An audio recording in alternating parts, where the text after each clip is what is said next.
നമസ്കാരം. രാജ്യം 75ാമത് റിപ്പബ്ലിക് ദിന ആഘോഷത്തിന്റെ തിരക്കിലേക്ക് കടന്നു കഴിഞ്ഞു. എന്തായാലും ഇത്തവണത്തെ നമ്മുടെ റിപ്പബ്ലിക് ദിന ആഘോഷങ്ങൾ രാജ്യത്തിന്റെ സ്വയം പര്യാപ്തതയുടെ ഒരു നേർചിത്രമായിരിക്കുമെന്ന് തന്നെയാണ് പറയപ്പെടുന്നത്.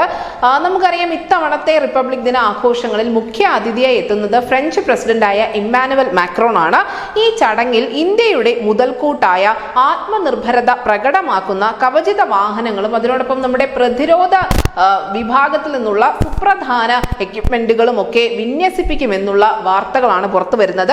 എന്തായാലും മെയ്ഡ് ഇൻ ഇന്ത്യ ആയുധങ്ങളുടെ വമ്പൻ പ്രദർശനം തന്നെയാണ് ഇന്ത്യൻ സൈന്യം ലക്ഷ്യം വെക്കുന്നത്.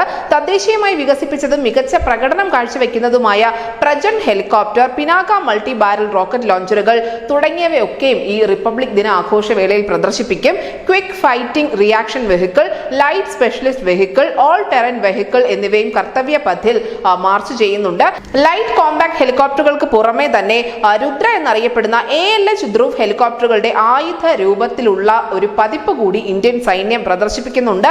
എന്തായാലും നാഗ അസ്ത്രം എന്നൊക്കെ മാധ്യമങ്ങൾ ഓമന പേരിട്ട് വിളിക്കുന്ന നാഗ് മിസൈൽ ഉൾപ്പെടെയുള്ളവയും ഇതിൽ പെടുന്നുണ്ട്. നമുക്കറിയാം, ഹിന്ദു പുരാണങ്ങളിൽ നിന്നും പ്രചോദനം ഉൾക്കൊണ്ടുകൊണ്ട് തന്നെയാണ് പല പ്രതിരോധ ഉപകരണങ്ങൾക്കും ഇന്ത്യ പേര് നൽകിയിരിക്കുന്നത്. അങ്ങനെ റിപ്പബ്ലിക് ദിന ആഘോഷത്തിൽ ഇന്ത്യയുടെ ആയുധങ്ങളുടെ ഒരു വലിയ പ്രദർശനം കൂടിയായിരിക്കും സംഭവിക്കാൻ പോകുന്നത്. News desk news India Malayalam.